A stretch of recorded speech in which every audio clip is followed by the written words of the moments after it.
Newcastle and Arsenal go at it again tomorrow.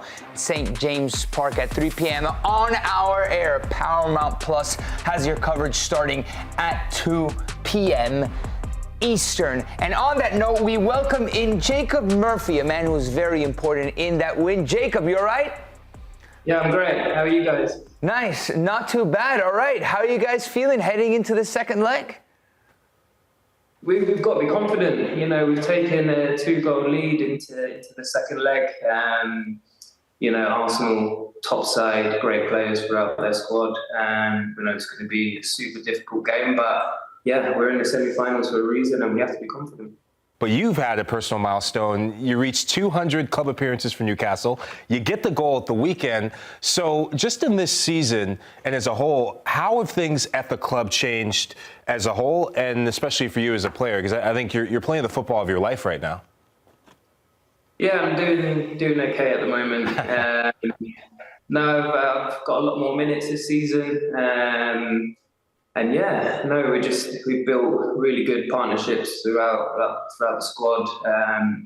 You know, our networks between each other on game day have been improving since pre-season. So yeah, we had you know, a tricky ride first part of the season, but you know, we stayed together. We rode through the storm, and then yeah, things started clicking for us. And yeah, we went on a really good unbeaten run, and yeah, it's about getting back to that unbeaten kind of form, which we knew we were capable of. Jacob, speaking of networks and partnerships, you and Alexander Isak have struck amazing chemistry. You've assisted him 7 times already this season. What's been the key to making that function? Just very good game understanding on Alex's part.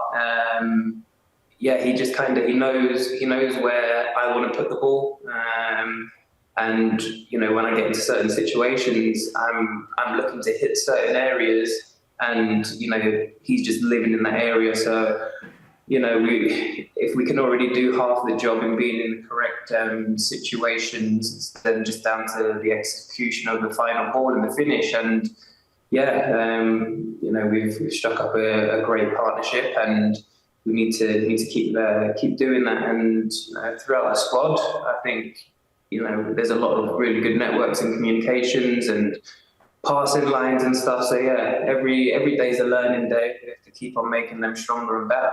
Do you guys understand each other in silence, or is there like some secret like gesture? He raises his eyebrows or he points with his lips, something. Is there something that he does with his body language that tells you, hey, I'm going? Not really. Obviously, in training, you do lots of patterns of play and stuff like that. But yeah, just as a winger, when I'm getting in certain positions, I'm looking for, you know, my number 9 or a number 8 arriving late into the box, or the opposite winger to get in the box. Because usually I like to get in a position where I can give myself angles for my crossing, etc. And Alex is just always right where I need to put it. So he doesn't really say anything in the moment, but he lets me know after if I haven't hit it to him. You guys are in an interesting part of the season, not just the Carabao Cup, but also in the Premier League. So how do you manage this tough stretch that's coming up? Because, I mean, I just said it at the start of the show. You guys are my pick, one of the places to get a Champions League spot this season. Well, ultimately, I've said it for quite a number of months now that your away form is probably what will give you the success come the end of the season. You know, bar the last 2 home games in the league, you know, I think we've been good value at home. So yeah, we just need to get back to winning ways at home, and then yeah, on the road is where I think it becomes really important that you need to be picking up points away from home. But you know, we're in a good moment. I think this group is fantastic at staying very level. We never get too high, we never get too low. You know, we try and stay away from being reactionary after a defeat or whatever. So yeah, I think you've always just got to be looking and learning from any defeat.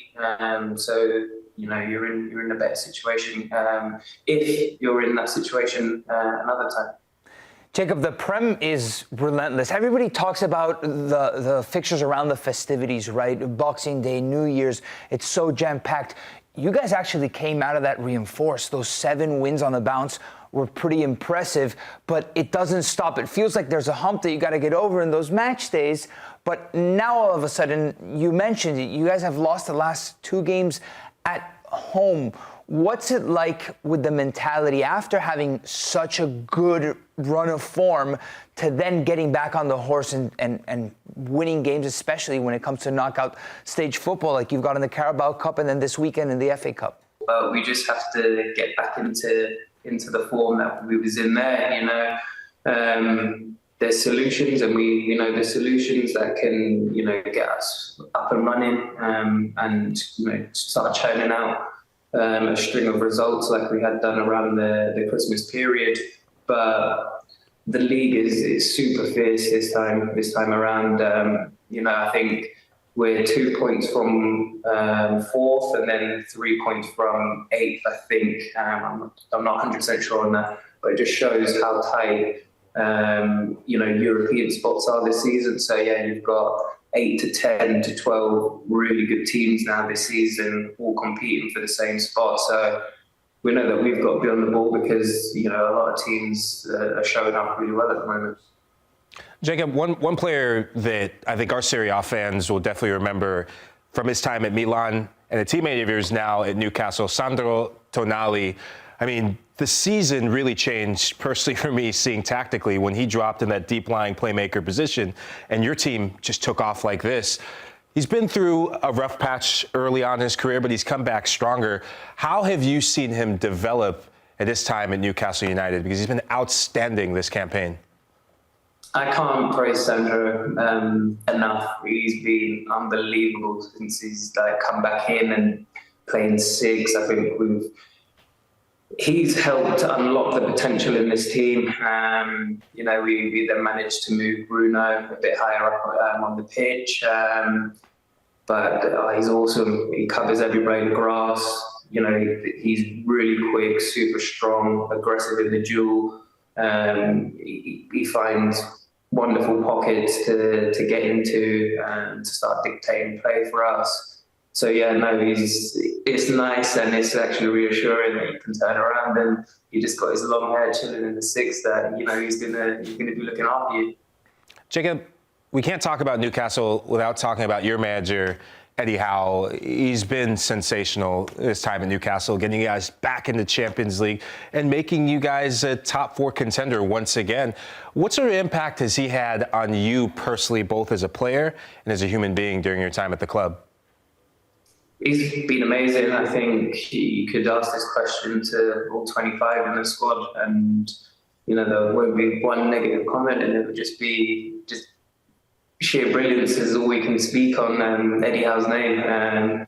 He's been amazing. He's turned around the fortunes of the club. He's turned around the fortunes of a lot of players here. And I'm very thankful that not only did he give me the platform to be able to perform at Newcastle, but he's also taught me a lot about the game, which, sometimes I was very fortunate that I managed to start gaining that knowledge at the time in my career when I did. So, yeah, I'll forever be thankful for such a great manager. Absolutely. You guys have grown so much under him. It's pretty impressive. It's your birthday this month coming up, Jacob, so happy birthday. Yeah.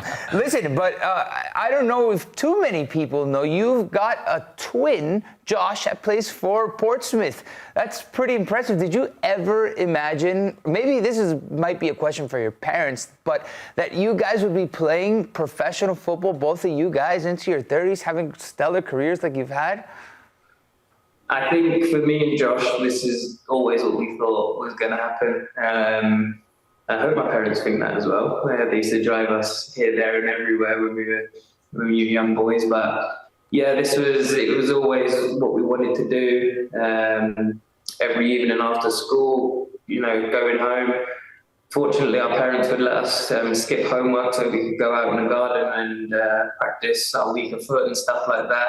So no, it's been a mega journey, and yeah, we're super proud of what we managed to achieve. But you know that we've still got a lot more of the story to write. Jacob, I wish you and Josh all the best. That's awesome. Your family must be very proud, and good luck tomorrow.